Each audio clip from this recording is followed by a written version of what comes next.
Pickaxe.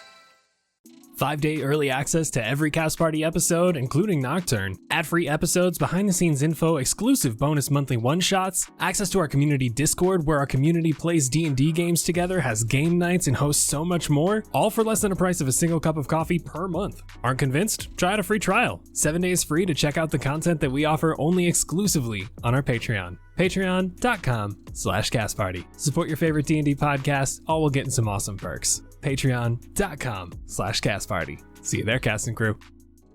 Welcome, cast and crew, back to Nocturne, A Curse of Strahd Tale. My name is Ryan McManus, and I will be your director for today. You can find me running the Cast Party socials at CastPartyD&D or on my personals at Ryan.McManus. And I'm joined today by my lovely cast and crew, ready to see what all these handbells bring. We have Vince. Hi, my name is Vince Perino. I will not be your director today. I will be playing Theren, the man of hope seeking retribution. And up next, we have May. The alley-oop there. God damn.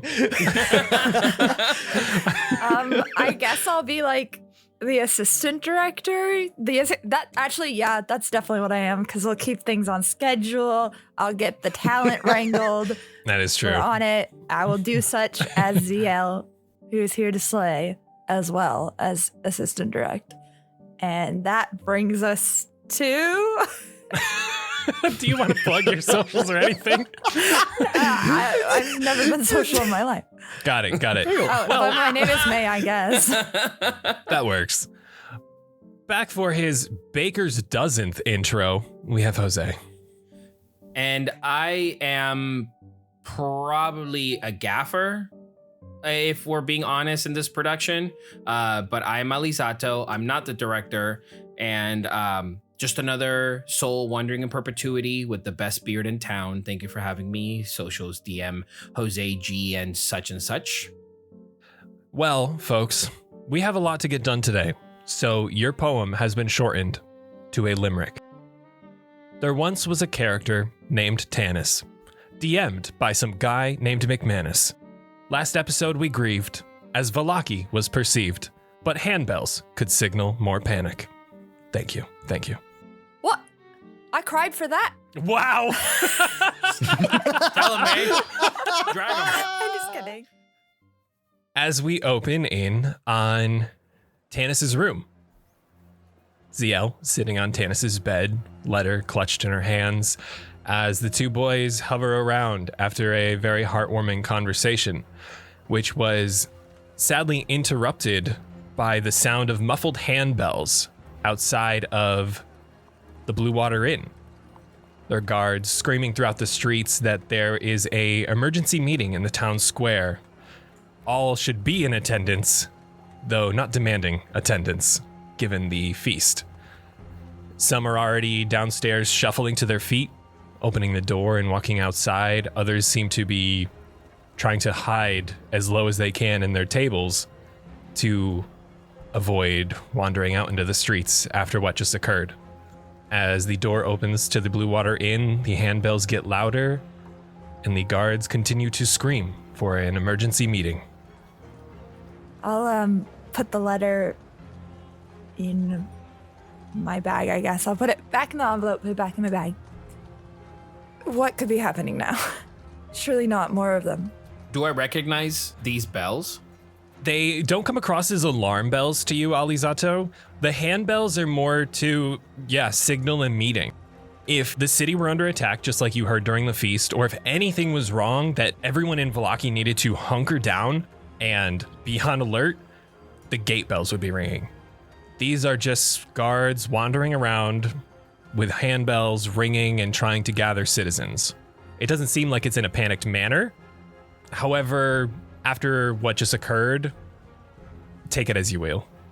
Then I'll look at Zielle and I'll just kind of say, like, I'm not sure, but let's be careful when going out there. Yeah, let's stick together.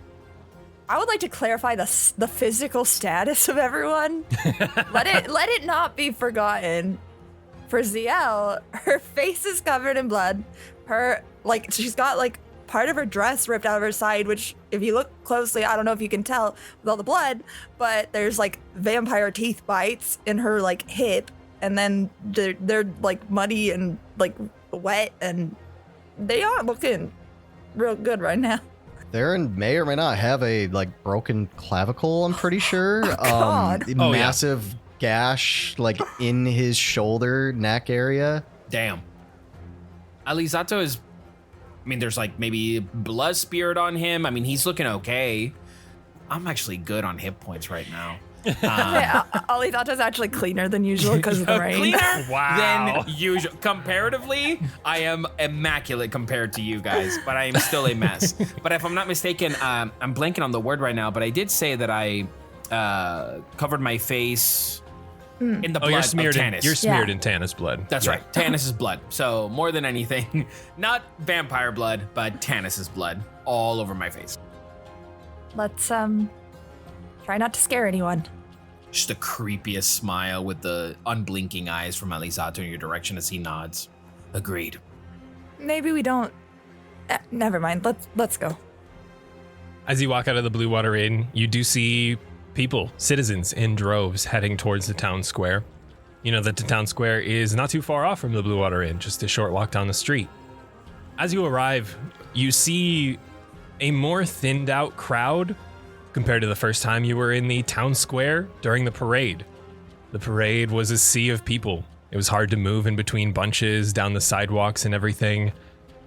Though this is more, I would say about half of what you experienced during the first parade. Though still a sea of people around you. Mixed feelings throughout, some forced smiling out of habit, others a look of distaste, some angry, some sorrowful.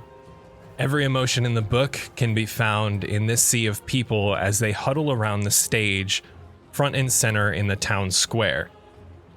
Alizzato, Zielle, and Theren, upon walking up, you see the hunched over presence of Isaac, standing side stage, down the set of stairs, nearly peeled over, but standing here to ensure that whatever meeting is about to happen is to happen. On top of the stage, one body hangs from the gallows remaining from the night previous, and 4 guards sit atop in their full armor, ready to guard this speaker, who you see approaching the center of the stage. It is a larger man with, you can see, a folded up piece of paper that he is grabbing from the inside of his jacket. He pulls it on out, and as he begins to unfold, Christian, would you like to introduce your new character? Stop. Enzo is an enormous man. He's clad in the black and yellow surcoat of the Valaki Guard. He takes off this sallet helm to reveal this mop of dark brown hair that's pulled into a half up, half down ponytail. His dark eyes are sort of framed by these brows that are angled downward, and his square jaw is framed by this really close cropped beard. Despite though these like massive sort of broad features, his cheekbones and like pointed pierced ears hint at some elven heritage. His broad shoulders sort of shift uncomfortably as he's got these mitten gauntlets on that are holding this important looking piece of paper. He's sort of shuffling a little bit. His boots are kind of scraping as he's sort of like looking around. Brown, golden eyes looking around, looking at people, kind of recognizing some of them. And then he sort of has like a really awkward smile. Just sort of awkwardly standing up there. He's about 6'7", 360 pounds. Just a massive guy looking really awkward. Not really sure of himself at all. From off stage, Enzo, you hear Isaac, between coughs of blood, just read the fucking letter. Waves one of those like mitten gauntleted hands in that direction and then looks back out at the people. The awkward smile gets a little bit bigger, but it is no less awkward. Dearest Philokians, I, your humble burgomaster, wish you safe tidings. Though heed this warning, the horrors that unfolded this afternoon are no mere tragedy, but a stark revelation of the festering rot within our once joyful city. Glances a furtive side glance off stage and then turns back. These heinous acts, these unthinkable losses, they are the direct result of our failing spirits and waning enthusiasm. I'm gonna just skip a bit and the devil himself has seen your frowns and in his cruelty sent demons among us to sow chaos and death. These monsters have lived among you, pretending to be your neighbors, your friends, your allies, but know this, the newest set of outsiders that go by Theren, Tannis, and Zielle, they are the architect of this madness. Looks up again, sort of scanning the crowd, wondering what the reception to this sort of note is. He's just looking at eyes, trying to gather what people are thinking as he's reading this. Do I get any sort of like vibe from the people sort of in front of me, or does everybody kind of seem just like this is status quo? There is a wide range of emotions as you begin to read this letter. There are some that are forcing that ear-to-ear smile as if this were another parade. There are others, brows furrowed and tense. There are people still with tears staining their cheeks. As the crowd begins to get a little unruly, you hear, "Where the fuck is Vargas? Why aren't these festivals working?" Some blaming the Baron, saying that it's his fault, while others were just curious why he isn't the one addressing his city.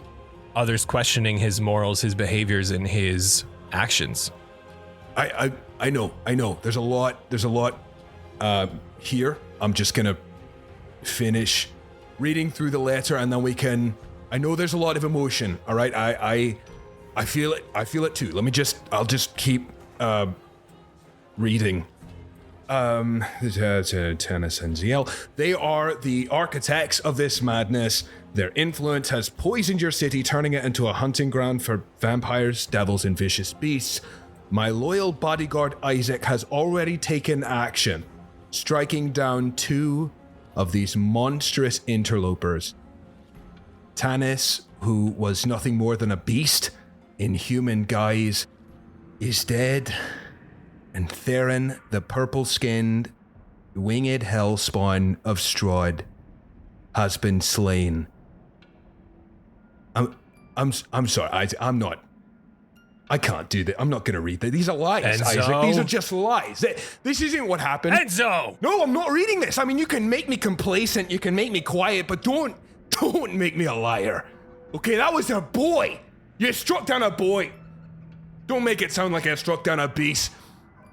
Listen, we lost people, all right? And I don't know where Vargas is. He should be the one talking to you, but apparently he's hiding behind Isaac, who is hiding behind me, and I'm done covering for a wolf covered in blood pretending to be a sheep, all right? We know who you are, Isaac. You're a killer, and I'm finished. Crumples up this paper and just like throws it onto the stage. Hands raised. It's not in a combative stance. It's just very much in a like, I'm done with this. He has, in the time of your disruption, hobbled his way upstairs. He is looking beaten, he is looking torn. As you face the crowd, he reaches his crimson arm around you and grabs you by the front, spinning you to him. As he takes that badge off your shoulder and he rips it off. And you can see his fingers ignite in flame as the badge seemingly melts down his forearm. This is the last fucking straw. You couldn't just stick to the goddamn script. Is it that fucking hard to read in front of a group of people? They're not gonna do shit. But I am. Guards! As he instructs the 4 guards around you to grab you limb by limb and move you towards the stocks. Opened up, slammed in, and locked in place. As Isaac grabs the letter off the floor and whips it in the air. Looks like we'll be igniting a new watch captain during the festival too. Aaron, no. Whatever you're gonna do, I'm gonna stop you. Oh, wait, I was gonna say. literally eyes on you the whole time. Like, arm on your... As Enzo is reading all of this, and it comes down to him talking about Tannis, Theron's just going to start walking forward. No, you're not. No, I will physically restrain you. Same, 100%. I will physically restrain you. He is trying his hardest to break away from you guys. If you are trying to break free, I will be doing grapple checks. I'm leaving this up to Theren. If you feel the force of these two arms holding you back, would you push forward? And if so, we will roll. I'm pushing forward, yeah. He's not going to even notice because the rage in his head is built up too much. He doesn't even feel it. He's just trying to go as hard as he can. So it is going to be athletics from Zielle and targets strength or dex. So athletics or acrobatics from Theren. Wait, are you rolling, Jose, or are you helping me? No, you're stronger than I. Okay. I'll give you advantage. So you will be doing it with advantage, Zielle. No, you're stronger. So genuine too. No, you're stronger than I. But my spirit remains. I'm rolling acrobatics. Noted. I got mine. Let's go, Zielle. Let's fucking go. That was a 9. That was a dirty 20 for me. Oh, let's go. DM, but I'll say this. As this is kind of happening, the minute that Enzo said Tannis has been struck down, Tannis, and did they also mention that Theren was struck down? And Theren. Okay, He then did mention, yes. as that's happening, when they're talking, I reach down to the ground and I just scooped up as much dirt and mud as I possibly can. And then, if you'll allow me, when Zielle and I push him back, I am going to smear this mud all over Theren's face. Giving you my cloak, too. Jose, inspiration, because I love that. Oh, Thank you hell for yeah. thinking on your feet that quickly as well. Theren, as that blind rage just comes over you as Isaac on top of the stage, you hear those words of Tannis being struck down at the hands of Isaac. You see the face of Isaac once more. Though feeble, he is still standing, as are you. As you try to push your chest forward, you are being held back by the shoulders and the arm of Alizzato and Zielle as Isaac whips the paper. Where the fuck was he? Theren, the winged hellspawn, has been slain. The threat still remains.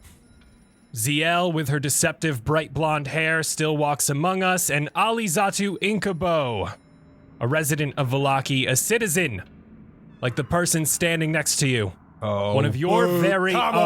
on. What is this? Shut the fuck up. No one believes you, Isaac.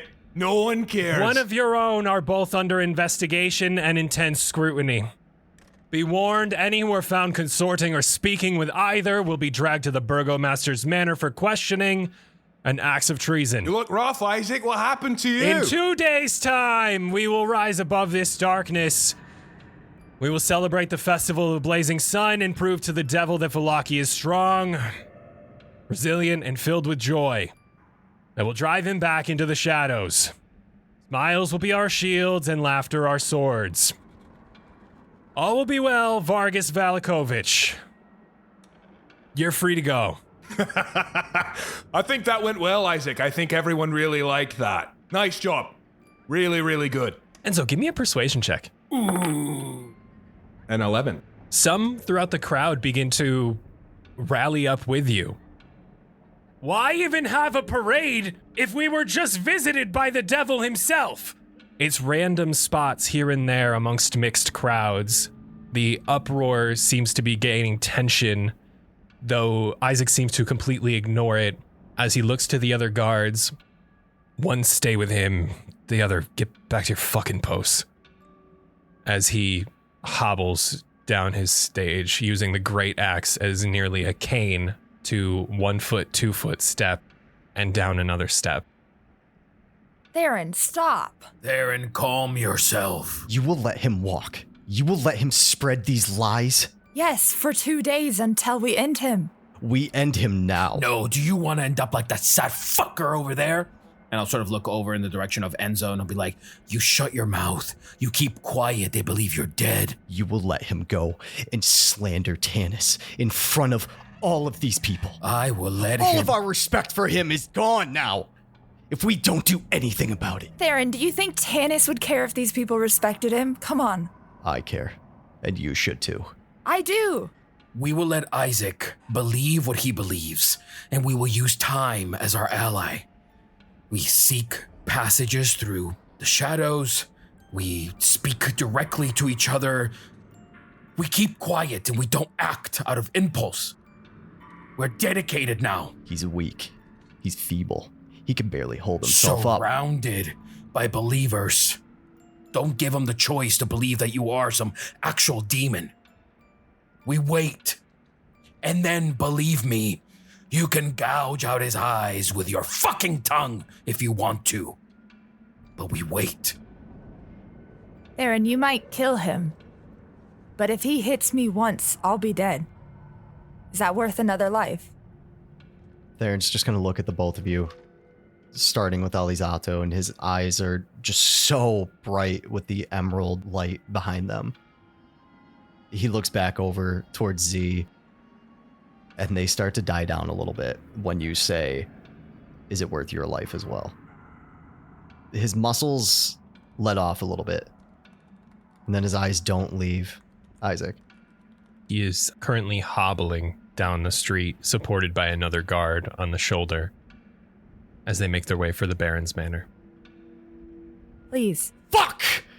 He's gonna walk away. DM, have I ever seen Enzo?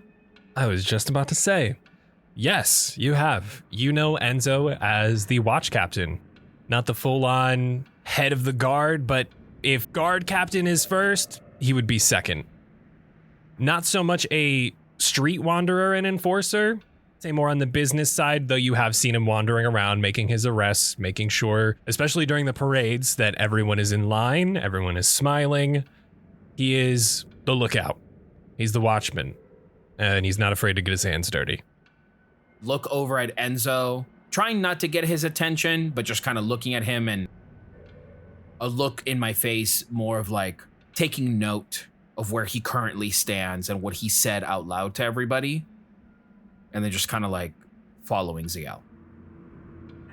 Enzo at this moment is too big, really, for like the stocks. Knees on the ground, like awkwardly sort of sitting in the stocks. But I think the facial expression is not one of upset, like sorrow. He doesn't seem angry or sad that he's in the stocks. It seems very stubborn, almost as if he's sort of happy that he's proving a point. Very smug. Yeah. As Enzo, the guard appointed to watch over you, comes up and gives you a pat on the back and even leans down. I'll get you out of here tonight if that works. No, that's all right. You sure? That's all right. I can wait here. But, okay, when do you want me to get you? He didn't specify how long. I don't know. You know what? Actually, yeah, if you do come back tonight, that would be terrific. I would appreciate that a lot. I think that by that point, my knees will probably hurt pretty badly. That's what I thought. Just give me like 3 hours, just so you saw him. He's not going to come back. Yeah, you're right. He ain't wandering the streets. Fuck him. I know it. I felt better about this before, and now my knees are starting to hurt. So yeah, if you could come back tonight, that would be terrific. I figured as much. Okay, thank you. No, Yep, I got you. Yeah. Oh, God, my back. Do I know Alizzato? Like, I know Alizzato knows me. Do I know Alizzato? Like, have you been a troublemaker? Would I have had to, like, arrest you a couple of times, kick you out of some place? Bro. Have you? I am sort of like the city crazy guy that once you actually get to talk to is actually quite like, just not necessarily all there, walks around barefoot. So it's kind of like, I'm not out causing trouble, but I'll fuck around. Okay, then I would be the reason that you found out. Mm-hmm. I think my intention would maybe be to go to Lady Wachter's Manor. So I'm going to kind of like, I doubt he's really like actually paying attention, but kind of just like run like around him, like sort of hurt him like that. Yeah, he's just walking. just walking with rage. If you kind of get to his side a little bit, you'll guide him a little. Kind of like bounce off each other a little bit. Just like, okay, that way. As they pass, though, I will say enough to be audible, but not like at a yell. I'll just say, I'm sorry about what happened to your friend. That wasn't fair. I'm not acknowledging it. Alizzato turns, eyes go red. There's the dried up blood that's smeared in with the soot and the charcoal on his face. And I just look over to you and I go, nice hockaloogie, and then just fucking spit in his direction. And I'll just keep walking. I don't think I'll say anything in response to that. But I do think that if there's any eye contact that's made, I think you'll see just sort of like a profound sadness. It's not a look of defiance or like the arrogance is gone. There is a sadness, and there is like, I think you do see like sort of the dried blood stains on the surcoat and everything. He's very covered in just the shit that's been happening. And if anything, there is a pause. So there is a pause before he does that. So it's like, I look over to you, you say that, and it's like, I wait, and then I'm just more so, because I'm also assuming that the people in this town are now either like trying to look at us, or at least for me, looking in my direction. So I'm just trying to show more of that, like, nobody's fucking with me today type of attitude, trying to keep my head up high, but there is a hesitance to it, but I do it for sure. Theren doesn't even clock it. He's too focused on other shit. Zielle's just following close behind Theren, like making sure he doesn't do anything bad. I guess Alizzato is very much kind of like Zielle and Theren are ahead, and what he's doing is more of like keeping an eye on who's keeping an eye on them. I'm not necessarily too concerned if people look at me, but it is that thing where as Alizzato's walking, he's kind of like trying to do complex math in his head. Every now and then he'll kind of like look back and see Enzo, I don't know, like a slight muttering to himself. Exasperation, perhaps. I'm like between you doing that and Theren doing that in front of me, like, and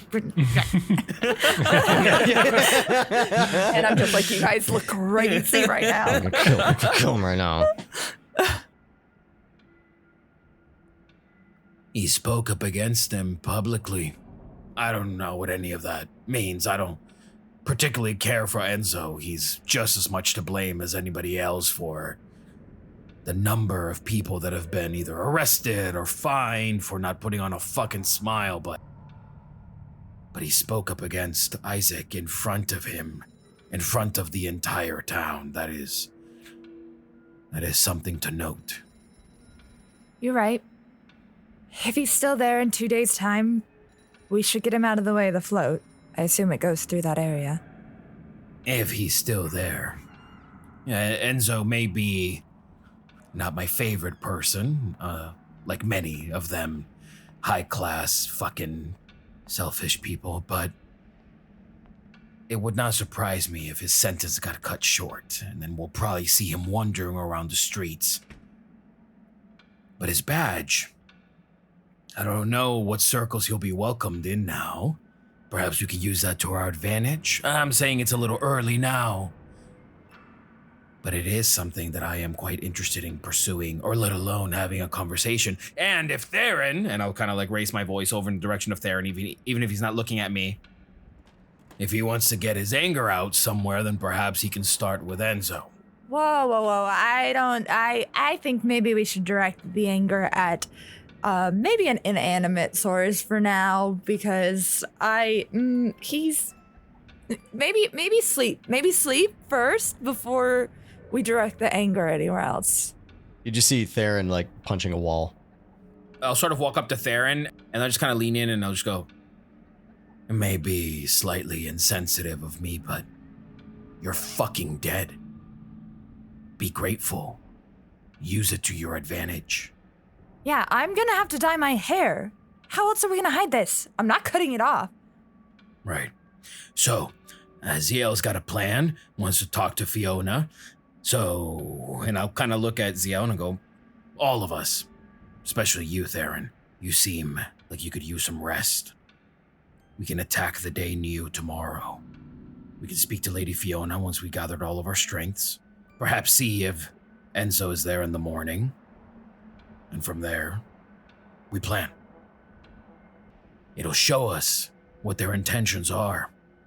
If they take him out early, and he's just parading about the town, it'll just prove him right. They don't give a fuck about any of us. They're just making a show.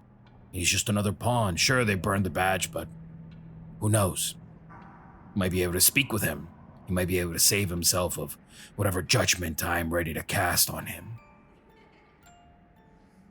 What have you learned from your time here, Theren? All Vallaki is the next person who has the upper hand. It's just playing a game, and nobody cares about the rules. Look to Zielle. Rest, and then we meet in the morning. Yes.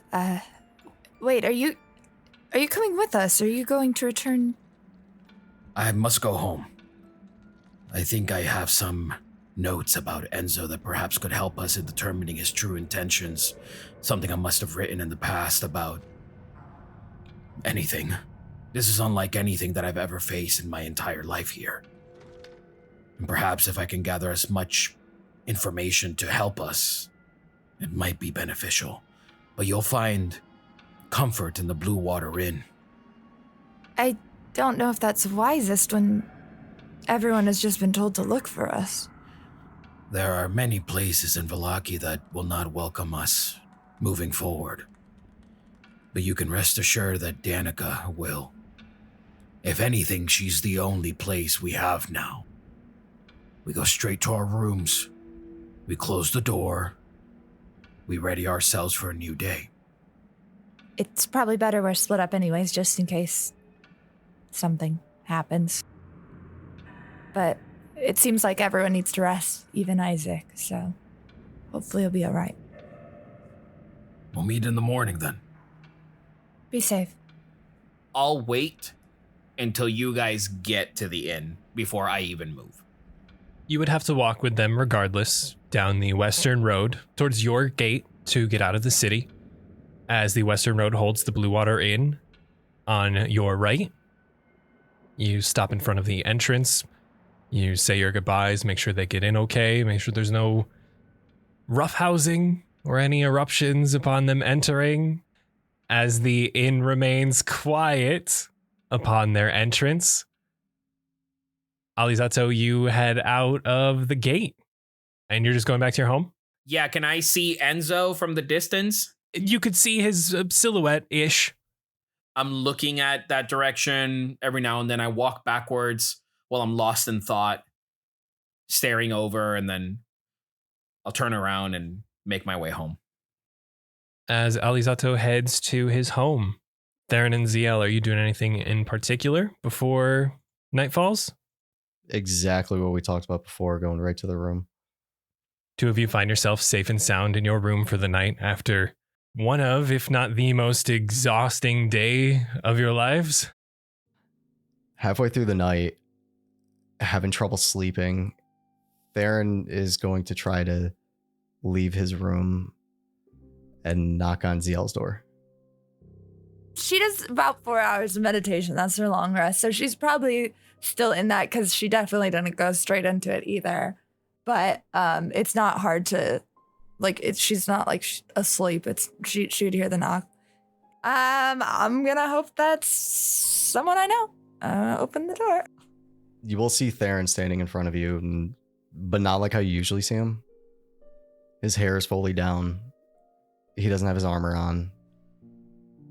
And he has his sword in his hand and a pillow in the other hand. He has his head down, and when he raises it up just to look at you, you can just see that his eyes are bloodshot and swelled with tears. Come in. Can I kind of gently grab his arm and just kind of pull him in? Yeah. Close the door. I'm sorry. I thought we already got all of that out. I'm sorry for now. And I'm sorry for what might come. I know. You deserve to live, Theren. Not later, not once you've gotten your brother back, not once you've made up for whatever you need to. You deserve to live now. You don't need to bring on the burdens of the future now. We'll get to them when we get to them. You and I, we face the same, whatever it is, whatever he is. It's okay. I could not rest. I couldn't do it alone. Theren, you don't have to anymore. This is foreign to me. Why don't you... I was just praying. Anyways, do you want to... You can stay in here if you want. She knows, looks down to the pillow clutched in his hand. He's just gonna put the pillow down on the ground and put the sword next to it. Oh, not on the ground, you goose. I'll be fine. I'll be over here. Anyways, she's got like there's like some candles lit in front of the mirror. It's like her little, it's not really a shrine. It's not like that ornate, but it's like where she would like pray and meditate and stuff. So He'll slowly and awkwardly go over to the bed, put Baron right next to the head of the bed and lay down. Rest, please. As you say that, all you hear is snoring. As the smoke from the candles begin to fill your room in the early hours of the morning, Theren finally resting peacefully as he finally has someone to watch over him. Someone to worry about him. We are going to move to outside the city walls, to Alizzato finding himself peacefully resting in his bed. And even after this storm-filled day, Alizzato, your stomach is so warm and toasty. That pie's hitting good. And those dreams are flowing back to you. That same one that you felt and that you had over and over and over again the same night before. You thought it was the exhaustion from all that you had done today, putting you so peacefully to sleep, though. As your head hit your pillow, that warm sensation ran through you as your dreams are just filled with these vibrant smells, beautiful colors, until it's all shifted a near 180 as that warm sensation is picked up by cold, as your eyes begin to be taken over by a large full moon. Betty, who is waking up Alizzato? Yes. Yes. Yes. Yes. This is what I'm talking about, baby. This is what I'm talking about, baby. Resting peacefully in your broken down shack, coming off of these beautiful dreams, that warm sensation filling your stomach but also radiating through your entire body, giving you this sense of peace, is almost shocked, like you just jumped into an ice bath, as you feel hands upon you and this cold sensation run throughout your body as your closed eyelids begin to be taken over by this beautiful icy blue moon. As you are shocked awake, your eyelids opening once more to face a brand new day, only for Betty to introduce her character. As this light kind of shocks you awake and you just feel like your veins have been injected with ice. It doesn't hurt. It's just so cold. You open your eyes to the moon. It's just a bright white light in front of you. As your vision begins to clear, details come into focus and you see a woman, long white hair kind of draping over you as she's leaning over you with two hands on your chest. Her skin is almost gray, ashen. She has a long, tattered white dress on. But the most striking detail of her is as your eyes come into focus and you look at her, you see a bright white pupil surrounded by darkness. Her eyes look like the moon. A bright light fades back in and focuses on where her hands were on you. She'll pull her hands away as soon as she notices you're awake. Instant fear and panic take over. Shove myself to the corner space. Put a hand in front of me, like readying a spell or an enchantment or something, whatever I can. I'm sorry. I thought you were dead. I was just trying to help. I'm sorry. How the fuck did you get in here? She'll just look up. I'll look up as well. You thought I was dead and what? You come to claim the rest. I know your tricks. Even though if I don't know who the fuck you are, and I'll get up. She'll keep her hands up and back to the opposite corner of you. I saw you fighting. I saw you and your friends fighting. I'm sorry. I just was... I'll go. I was trying to help. Sorry. Who are you? Dahlia. Assuming I've never seen this person before, DM. You have indeed, Alizzato. Though through the hectic nature of the feast, through your raven eyes, you notice this silhouette, this pale silhouette of a woman passing through the trees just on the outskirts of the gates. All right, Dahlia, as you feel the need to make yourself so welcome upon my home and to bestow upon me whatever witchcraft you are capable of, you have but a moment to explain yourself. 1, what are you doing in my home? And 2, I'll look down. Is she wearing shoes? No, she's barefoot. Oh, Dogs are out. Oh, dude. Okay, you picked the right house. You picked the right house.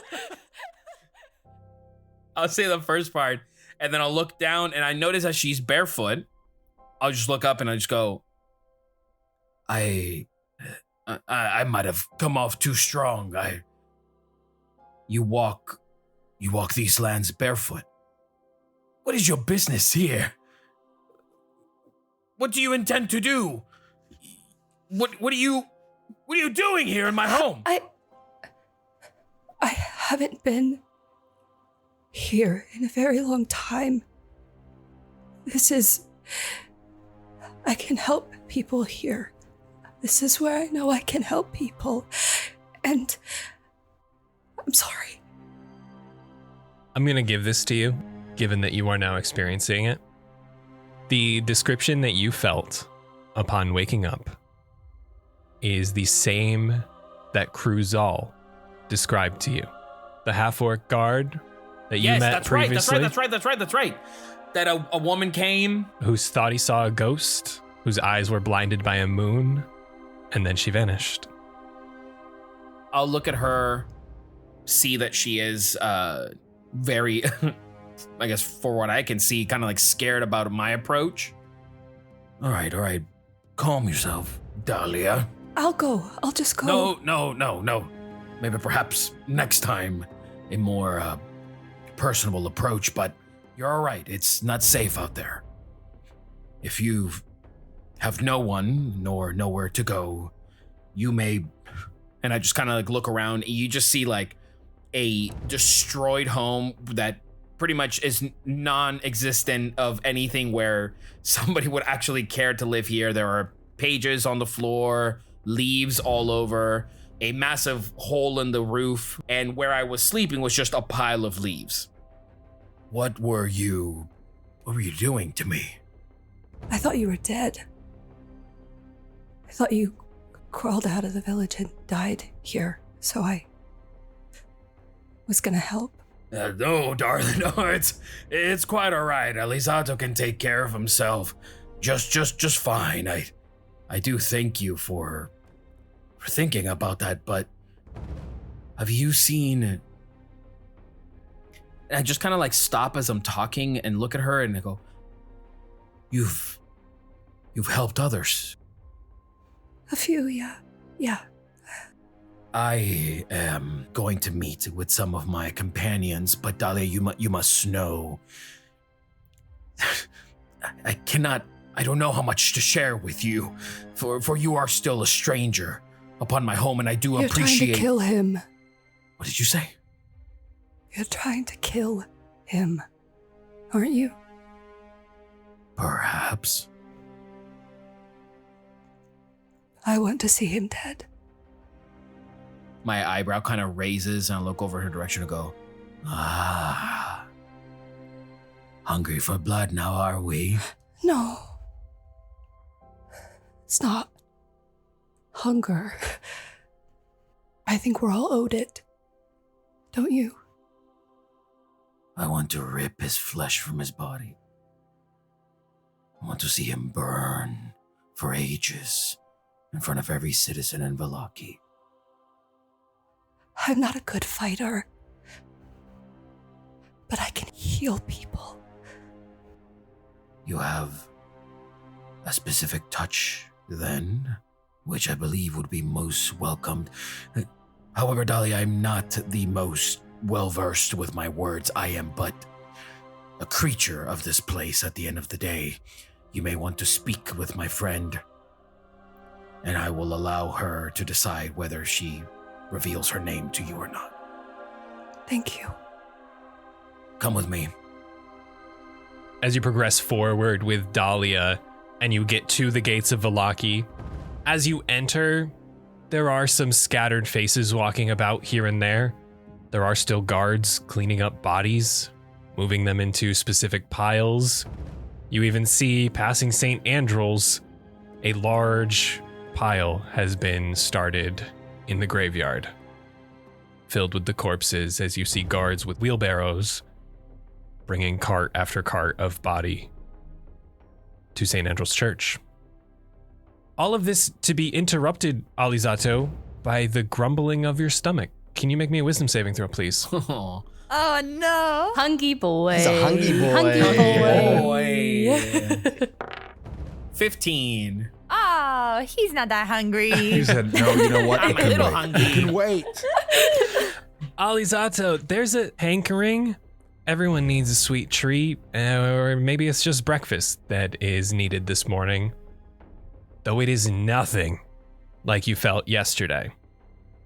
Yesterday morning, it was a need. This is more a want. You hungry? I say to Dahlia. I'm all right. Thank you, though. All right, well, I am fucking starving, so I'm not going to draw too much attention to myself, but I will kind of lead Dahlia towards the Blue Water Inn while keeping an eye on if anybody is looking at us. Before we stepped foot in the village, she was trying to make it seem chill, but it took a lot for her to actually pass the gates of the village.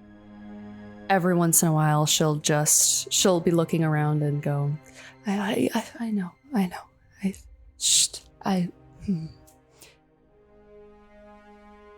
Alizzato, as you walk by, Enzo is indeed still in the stocks for the night. It looks like they did forget him there. They left him, and he is on his knees, though you take a sharp left and arrive at the Blue Water Inn. Dahlia's gaze definitely lingers on Enzo as they pass him.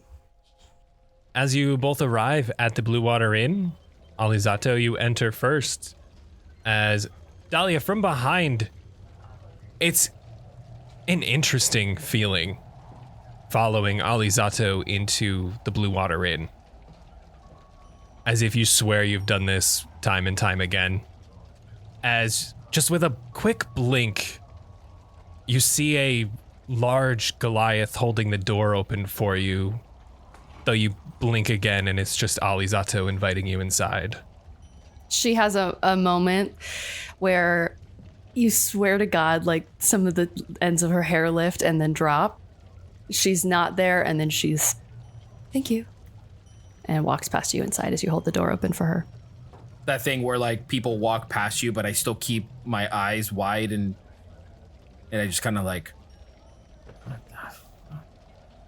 and then I'll just follow behind her, close the door, make sure nobody saw us go in. Zielle and Theren, are you up? Are you downstairs? Are you in your room? How does your morning look? I don't know. When does Oh! Theren wake up? Oh, This could get spicy. Hold up. what? Y'all are waking up. Have at it. Oh, I see what you mean. We're in the same room. You're in the same room and Alizzato's downstairs. Oh, yeah. Hey, Wait a yo. minute. Oh, whoa. Hey, yo, chill. I'm fucking looking everywhere, my guy. I came in the right day. Alizzato, as you enter, you're scanning about, and it doesn't look like the two of them are up, though with a clear view of the balcony and the second floor, you're sure they're gonna be up at some point. You might as well just wait around, grab drinks, grab food, and enjoy your morning as we move to Theren and Zielle. I definitely would say it's probably some of the hardest that Theren has ever slept. He will be waking up whenever Zielle wakes him up. Zielle, you would have been up for quite a while, having just finished your meditation, your morning ritual, getting ready for the day. She's like quietly shuffling around the room, like trying to like fix things, like trying to like mend her clothes like how she can, which is not very well. We're gonna have to go shopping. Don't worry, we'll get to it. No. That's what wakes Theren up.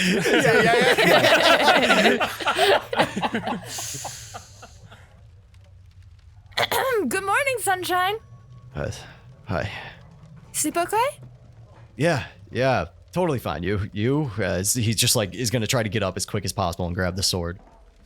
Zielle, this may be the first time laying eyes upon Theren where he does not have bags under his eyes. Normally they are heavy and dark, though he Baby. looks revitalized. Sleep was rough, but sleep was good. Breakfast? Oh, wait, I mean, you'll sit and we'll eat breakfast and you'll watch us eat breakfast? Yeah, I'll be back. And he's just gonna like hurriedly go to the door, try to go to his room. But before he does, as he like walks by you, he kind of stops really quick and kind of looks at the door and looks back at you and just awkwardly like brings one hand up and just kind of pats you on the head twice and then just goes out the door to his room. I see that. Alizzato, I see that. roll me an intelligence. No, roll me a history check. Oh, history check? History. Oh, dear. Oh, bro, it's a dirty 20. You have went up and followed the group to their rooms. That was not Theren's room. I'll just sort of clock it like a surprise to my eyes, but then immediately there's like a focus, like, no. You'll get your answer soon enough. Go into my room as quick as I can, trying to like sneak in almost that people don't see. And I'm just gonna put on all my armor and everything. Don yourself for the day, exit back out, tidied up, and ready to face a new day. You look down from the balcony to see Alizzato sitting in your corner booth, your little round table that you've occupied every night that you've been at the Blue Water Inn, sitting next to a pale woman. But my chair is not towards the table, so my hand is just on a tankard, and I'm just looking right at you, just like. As I'm walking out of my room, I'm gonna kind of clock them sitting there as I'm about to go knock back on Zielle's door, and then just go to the rail and look down, like seeing Alizzato just kind of sit back staring at me. Hey, your wife or something? I'll just kind of like smirk to myself, and then I'll just look back at Dahlia and I'll go, you gotta excuse him, he's a bit of a fucking idiot. Hey! And I'll shout to you, what the fuck is this? And I just kind of like smirk and I'll just kind of like, it turns into a grin. I'm gonna turn back and knock on Zielle's door. She'll open it. She was already ready when you left, which I think you knew, but maybe you didn't. You're a man. It's okay. That whole interaction, Dahlia was just carving, like, has like a fork or something and is like carving stuff into the table. She didn't even look up. Oh, Jesus Christ. Fucking yes, the energy is there, dude. Okay. You good? Breakfast? Yeah, sure. Ollie is here. He has his wife. What? Just look. When Zielle comes out, Alizzato goes into full, like, mouth open, just. But Zielle's doing the same thing. Like, to Theren, oh my god, she's really pretty. Wait, that's his wife? He didn't say no. I don't know what she's doing to the table, but I don't see a ring. Do I? No ring. Let's go see what this is about. As the two of them descend the stairs and completely cross the bar to meet you all at your corner table. I stand up, sort of like slightly disregarding Dahlia, but more so looking at Zielle. And then as she gets closer, I go, look, it's none of my concern, but the boy is clearly going through a lot and don't know if this is what might be best for his state of mind. But if that is the path you choose to follow, I bless this day. And I look to Theren and I go, blessings to you both. Let the winds guide your hands forward. He's just gonna look at you like with the most confused face you've ever seen on him. You mean going to Lady Walker's house? We didn't change our plan. What? Alizzato gets flustered and goes, "We don't have to talk about it. It's quite all right. My lips are sealed." What are you on about? It doesn't matter. What I want to know is, hi, hello, I'm Zielle. What's your name? She's fully talking to herself and is gonna jump back. Sorry. Sorry.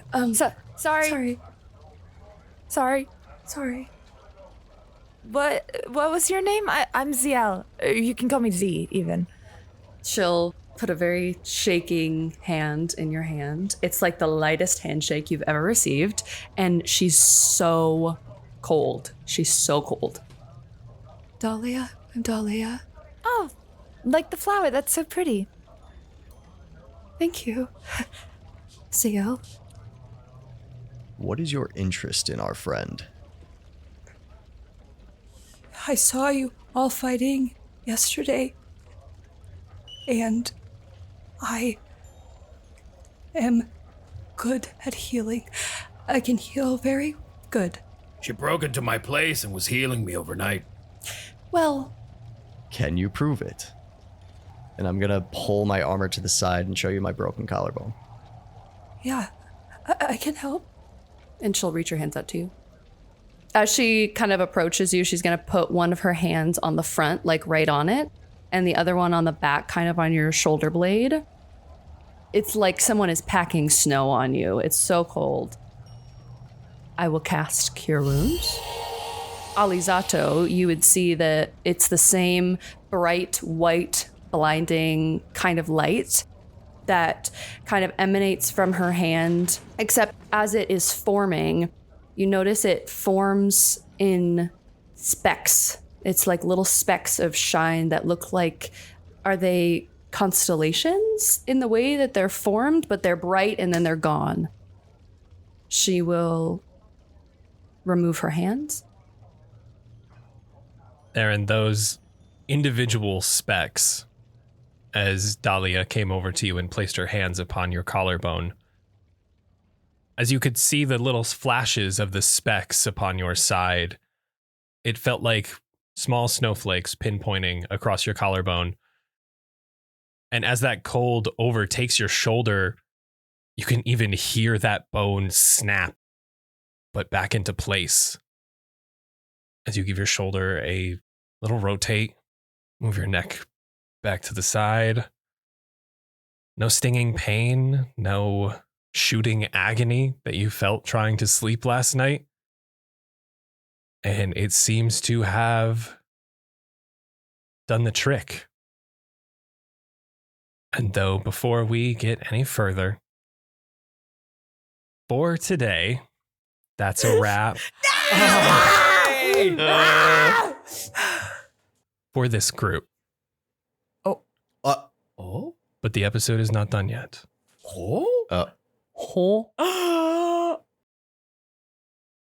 Tannis. As your consciousness begins to leave your body, cradled in the arms of Theren, the last thing you can see as you begin to fade away is the bright embers of the burning buildings glowing behind your closed eyelids. And as those embers begin to shift from a dull reddish orange to these bright, vibrant purple and blues dotting the entirety of the space around you, you realize that your eyes aren't closed. They're open, witnessing this purple, star-filled void. You're sitting down, crisscross, comfortable, with this ever constant, weightless feeling to you. As you're sitting upon this large bed, larger than any you've ever been in before, easily 12 by 12 foot, with these soft silk sheets that graze your skin in such a calming way. As you are seemingly floating through space and time, slow, controlled, and comfortable.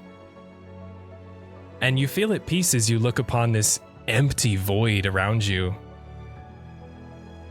And as you're taking in your surroundings, you glance to the left and your eyes are drawn to a presence sitting on the opposite side of the bed.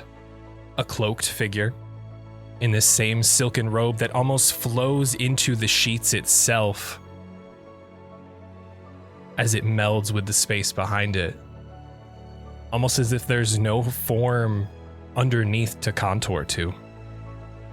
This being's face resembles that of the stars pinpointed around you in this void. There is no face underneath the hood, only this group of these same stars, but much more dull. Who are you? What? So, what is happening? What's happening? Who are you? You can tell the gaze of this being shifts in your direction to meet yours, though they do not speak. They simply reach their hand down, ever flowing, and slide a book across the sheets to you. The title of which reads Tannis Galloway. What is this? What?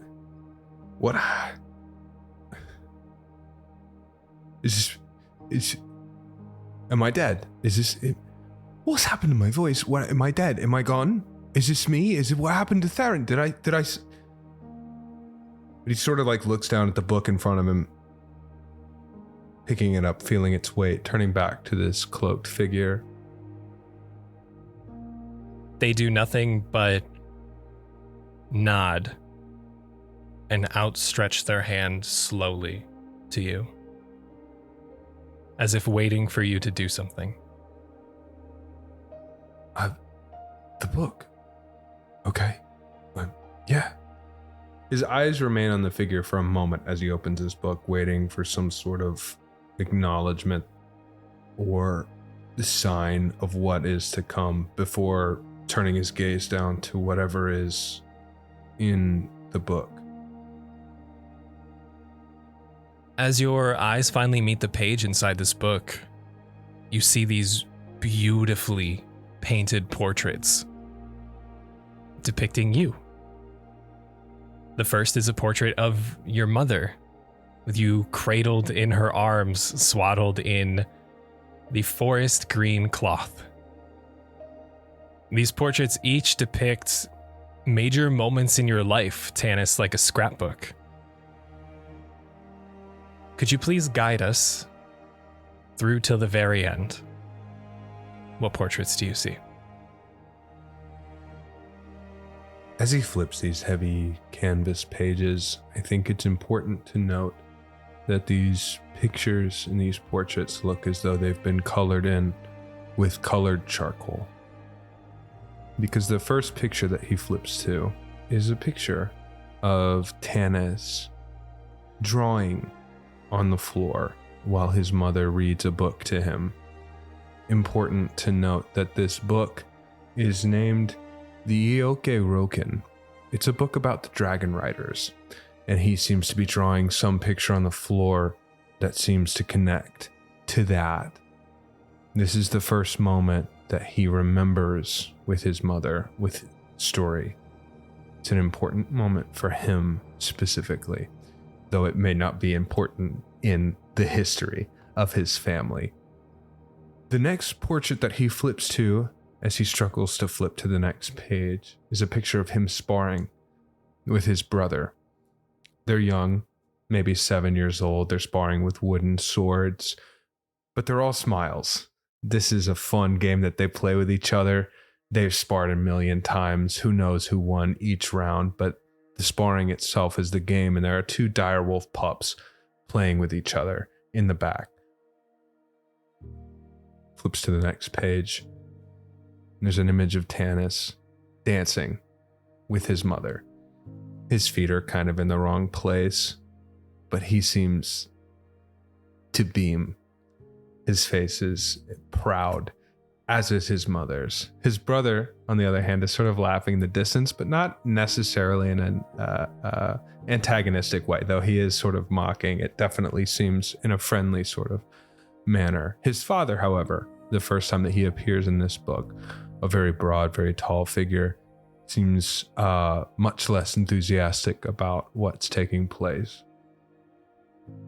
The next picture is Tannis's mother leaving, being forced away from this place. The father, again, in a very deep scowl. Tannis is crying. His brother simply looks at his feet. The next image is one that is drawn in ink, colorless, unlike the images that preceded it. This is an image of Tannis alone in a library, and his previously very long hair is cut. It's much shorter, cropped now, but he sort of stares at the cover of this book. In a very empty, very dusty library, cobwebs sort of hang from the corners.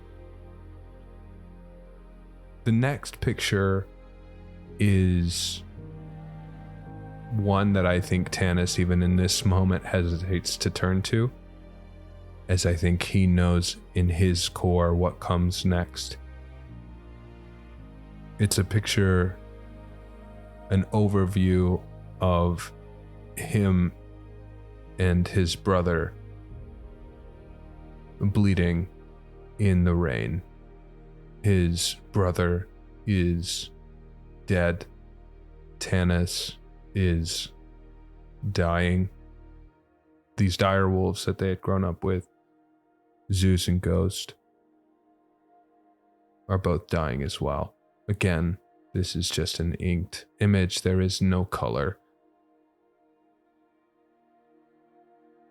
The next image is Tannis with his new arm, with his cropped hair in a new place.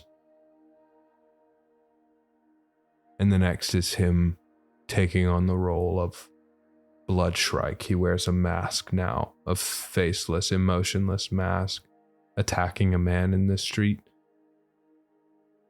killing him.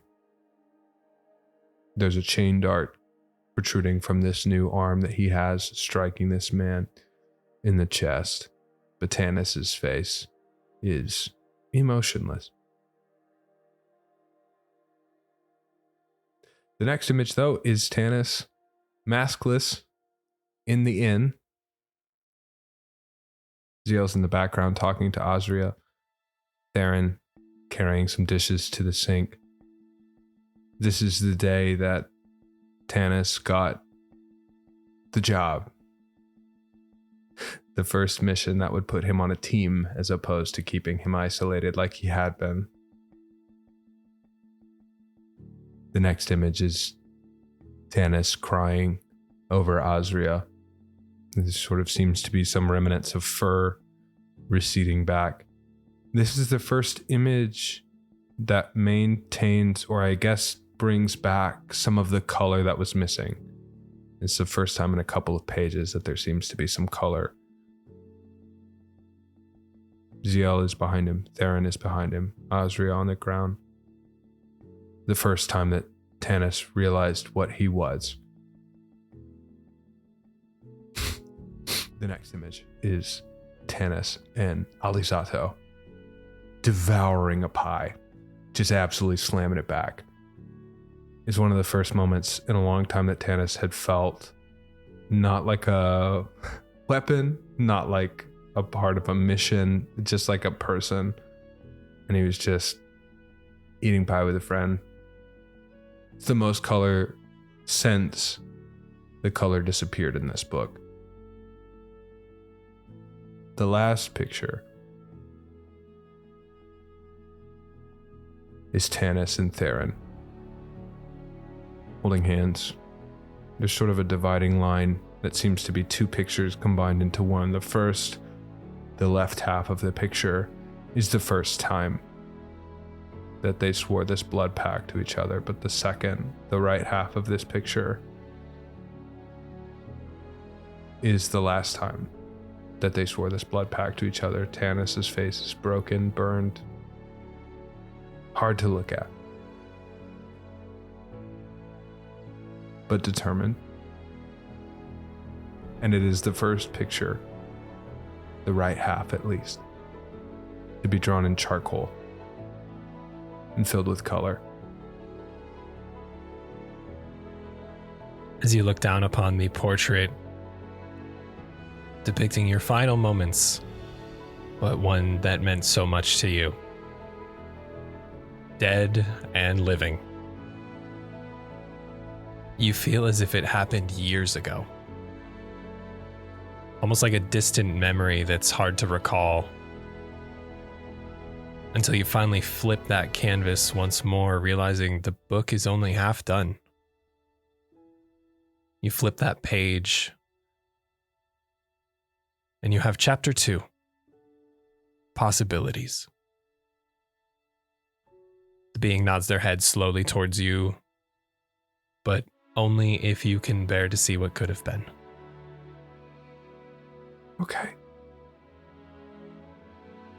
Okay, yeah. He grits his teeth and sort of breathes in heavily before flipping the page. See, the first portrait is of you. Bloodied and broken, wounded and beaten, but victorious.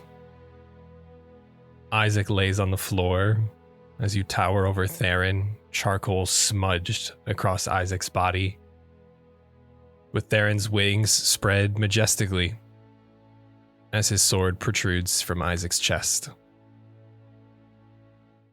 The opposite page is of you smiling ear to ear, finally embracing Tannis, the man who could dance.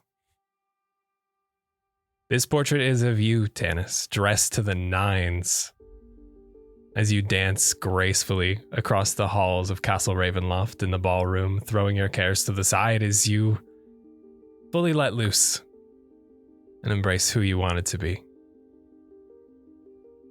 The next is you and Theren once more, standing side by side in the rustic hall of a mansion. This building is made of stone, though you haven't seen it before, but it has seen better days.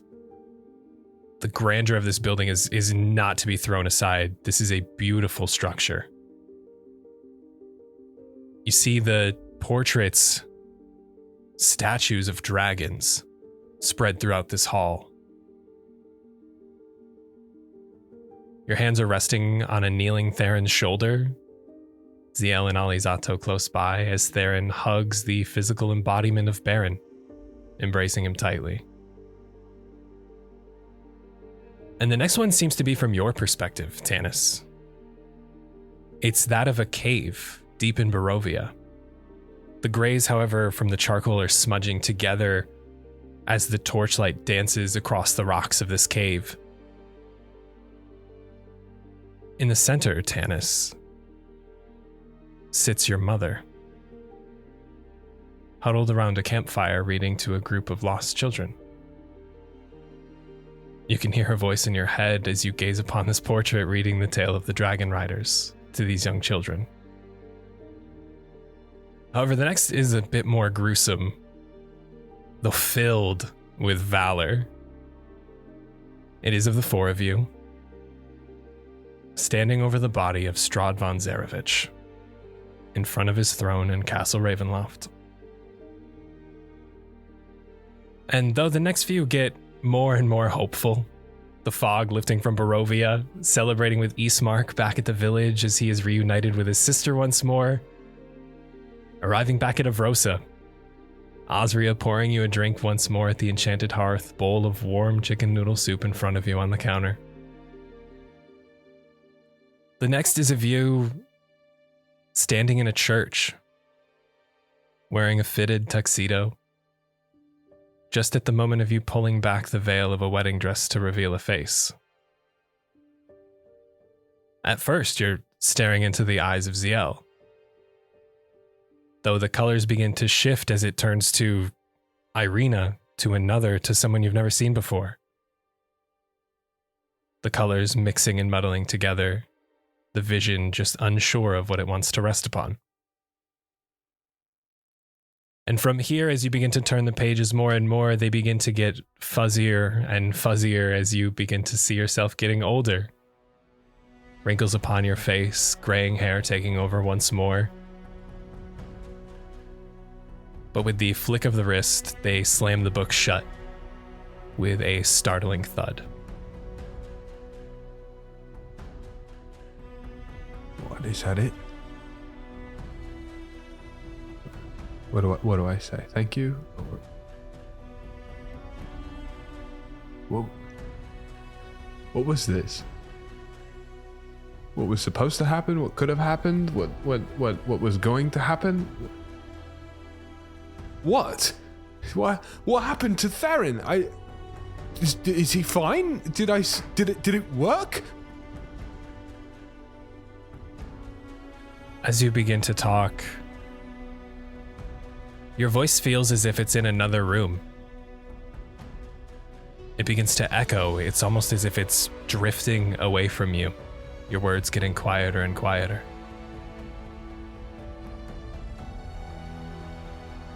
Tannis takes the book very graciously and holds it to his chest.